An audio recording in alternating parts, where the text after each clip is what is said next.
Good to see you. Let's talk a little Florida football. So what comes to mind is I was thinking, okay, what do I talk to David tonight about? Is this, and we'll throw Kyle Pitts into the wide receiver core, just the immense talent that was lost to the NFL. Kadarius Toney, Kyle Pitts, and others. Just your thoughts and who you're looking for to emerge to fill some of that productivity. Yeah, Mark, you're seeing it now.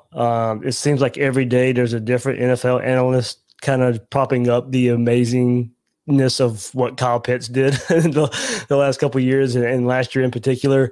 It's going into last year, I don't think we knew how special he was going to be. We knew he was going to be really good.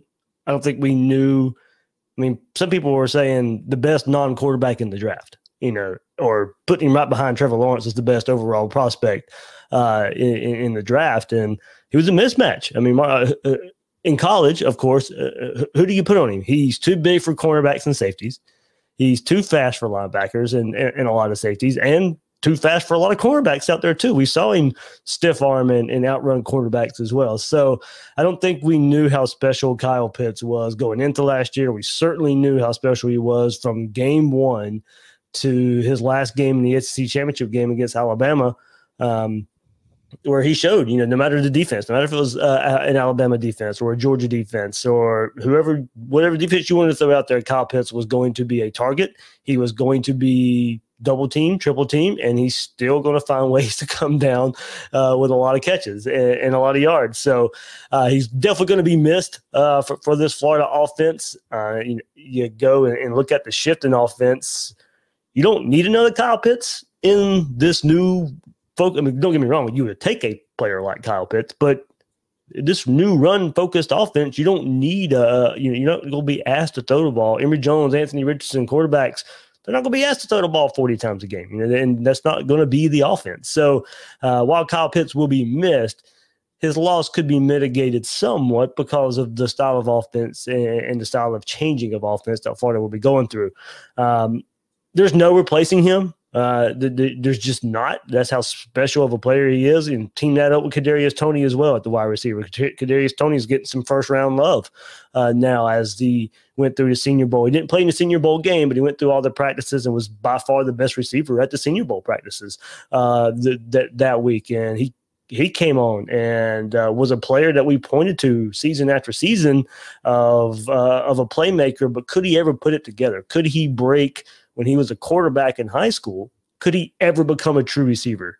And he absolutely did his last year. I think he had 70 catches this past year. We never thought that was coming from Kadarius Toney going into 2020. So now you got to replace those guys. And like I said, you're not going to be throwing the ball as much. Jacob Copeland's been there for a few years. This is his time to step up. This is his time to shine as the leading receiver for Florida. And through this spring, look, you're not going to ask Keon Zipper or Kamori Gamble to replicate what Kyle Pitts did.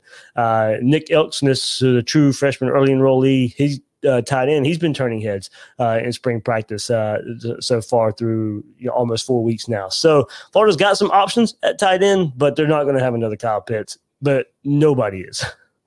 David, are we truly going to expect a run-pass ratio that I would have guessed would have been in the 65-35 range to flip all the way to like a 65-35 run-heavy ratio? Mark,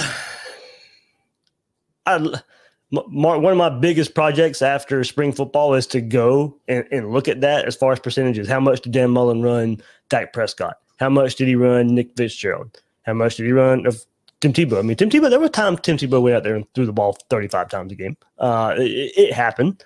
But, it is how much – first of all, Florida's going to have a deep stable of running backs. They're Florida with DeMarcus Bowman. Hopefully he bounces back. Minor injury in spring. They're kind of being precautious with it right now. But Florida's going to go 5 deep at running back this fall. So you got a good stable running backs there. You're going to have Emory Jones, who's a running quarterback as well. So 65-35, I think, is a good place to start there. But I wouldn't see it going much higher than that, and I can see it going down to maybe like 60-40, somewhere around that for him. I mean, Emory Jones has a live arm. He can throw the ball deep down the field. Now, the word through 2 scrimmages and all spring practices. He's got to work on his touch.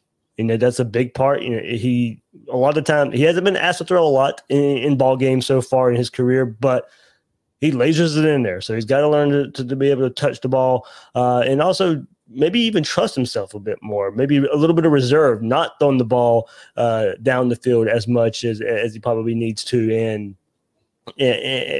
checking down a lot. So Dan Mullen's putting these quarterbacks in a position this spring to work on things they need to work on. Because Mark, what good does it do? What good does it do this spring for a lot of quarterback design runs? Emory Jones can do that. You're not going to work on that. It does the defense no good. It does the offense no good. That's part of the game plan. It's going to be successful. You need to work on 3rd and 8, 3rd and 7. In those type of situations. So Dan Mullen said it this week. They're throwing a lot at these quarterbacks. They'll see what they do well. They'll pare it down as spring goes on. And when fall camp rolls around, that's when you start installing. That's when you start doing the things you do well to take forward into the season.